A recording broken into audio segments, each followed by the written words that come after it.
let's dive into the events, right? Today, I would like to discuss about the Bank of Japan because there are talks recently about the Japan finally thinking about ending its negative interest rate policy right over here. So this is definitely something interesting because other central banks, they have been raising their rates, and we have seen inflation slowly creeping up.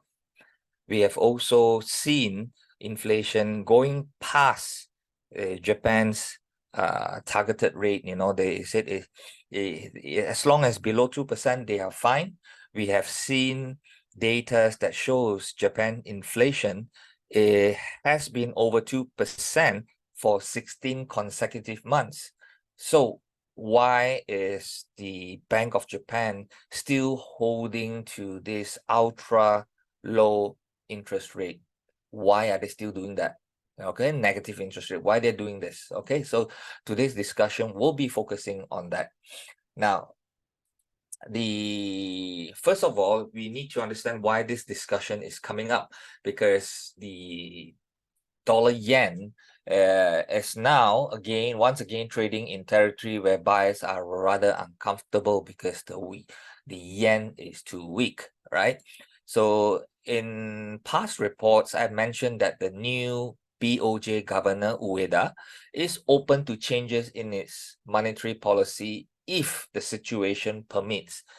And there are certain issues that have came up recently that is actually pointing to, hey, are you going to do this or not? Because the situation has changed at the current moment. So on Monday, we saw the dollar yen tumble as much as 1%. And this came after the local dailies, right, published Ueda's interview, which stated that an end to BOJ's negative interest rate policy is possible if they are confident that wages, okay, the key point here, wages and prices are rising sustainably, and that they could have enough information, they as in the Bank of Japan, would have enough information on the wage outlook by the end of the year, okay? So this is pretty crucial over here. So there are 2 points over here. First point is that the wages, if they're increasing, prices increasing sustainably, yep, they will look into it. Second thing is that they need to look at wages, but by when? End of the year. Okay, so these are the 2 key points that you need to take into consideration when you plan your trades for the dollar yen. Okay. Next, in the past, the Bank of Japan had implemented negative interest rates as one of its tools to combat deflation and stimulate economic growth. Now, that condition now has changed, and we are seeing inflation rising in Japan, where its core CPI is at 3.1%. So, but that means inflation by some measure is the highest in decades and exceeding the BOJ's 2% target for the 16th straight month, like what I explained earlier on, right? So the market has been left wondering why BOJ refrained from raising its rates when all other leading economies has done so. So I've outlined here some reasons, and it is mainly divided into 3 areas. Now, the first is that making yen more expensive at the current moment would only suppress the already weak demand and put brakes to the fragile economic recovery caused by the COVID pandemic. Because you must understand, Japan is an export-oriented country. So a weak yen would give those big companies, more business, so they can export more. Okay, yes, it does affect the locals, it does bring inflation to the local consumers, but that's the reason why they want to look at the wages. If wages is okay, they are fine with that, right? So next point here is that this is a bit how would I say, something that we need to look into a bit more detail. That is, the BOJ wants inflation, which is caused by lively consumer demand.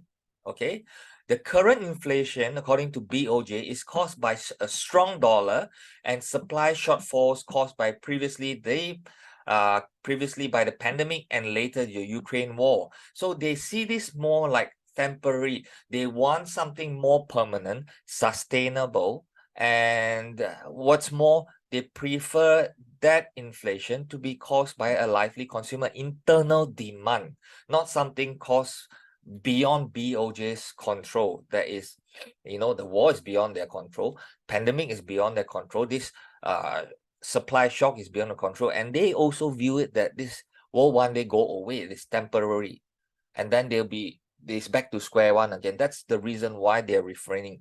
But personally, I am keeping the last reason as the reason that is holding them back, and that is to me perhaps the most important reason, and is that the rate increases would make it difficult for Japan to service its own debt, which grew from prolonged ultra low rates to simulate growth. Now, that to me is the real one, because they are having the same issue like the US, right? So a dive into Japan's debt, then you will really understand why I think the final point is the sticking point right there. Now, as of March 2023, the Japanese public debt is estimated to be approximately 9.2 trillion US dollars, or 263% of GDP, right? Okay.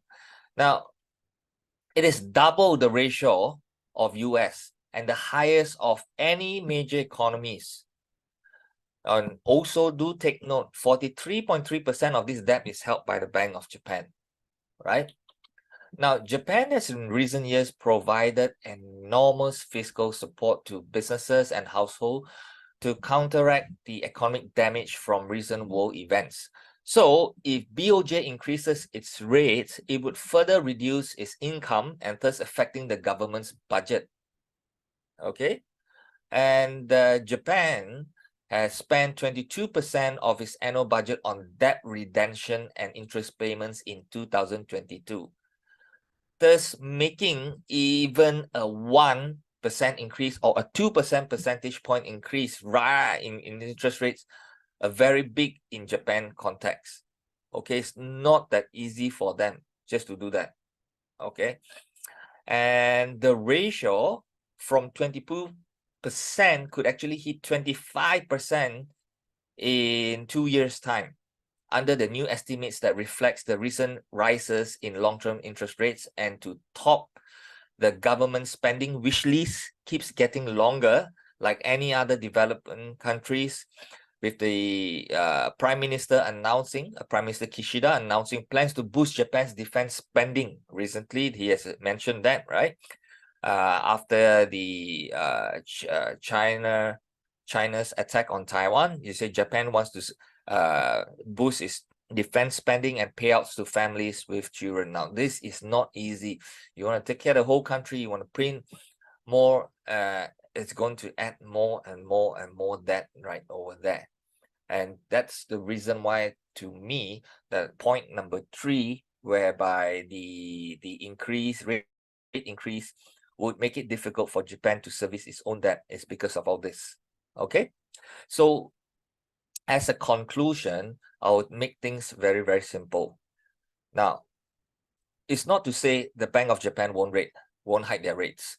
A hike would happen if Bank of Japan is convinced that Japan can sustain 2% demand-driven inflation. If we can sustain that, then it's good. It's not something that the moment Ukraine war finishes, supply shock is back to, as everything supply is back to normal, everything, it won't drop below that. Okay, if it stays at 2%, they are happy with that, they will do the increment. Now, so next part, we need to see how can this happen, because for economy to be demand driven, especially internally, it has to ensure that the wages rises as well. People can afford this. So the next point that we need to watch out is the news related to wages, because that is a very key news. Now, do take note, Japanese firms traditionally kick off their annual wage negotiations with unions in March, right? But we will be getting clues by the end of this year. They will release clues, what are the expectations. So if we have good news coming from there, yes, that can happen. The way the rate hike can happen. Now, early on I did mention it's a 1 to 2%, but personally I don't think straight away you can see a -1 and they want to move straight away, consecutive hikes. The next and the most they will increase for the time being that I see, the nearest would be from -0.1 to 0%. That's about it for the time being. That's what I see.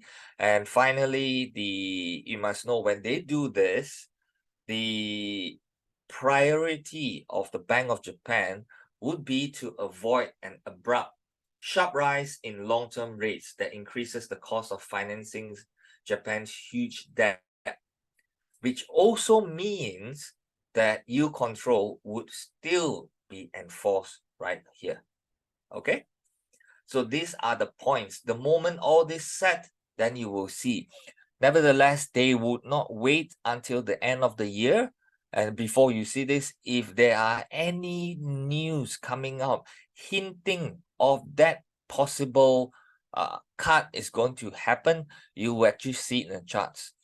Okay, so we may be lucky to catch the top. Or if we miss it, it's okay. There will be a follow-up move. You can always catch that follow-up move in there to short the dollar yen. Okay, so with that, that's the end of the fundamental news for today.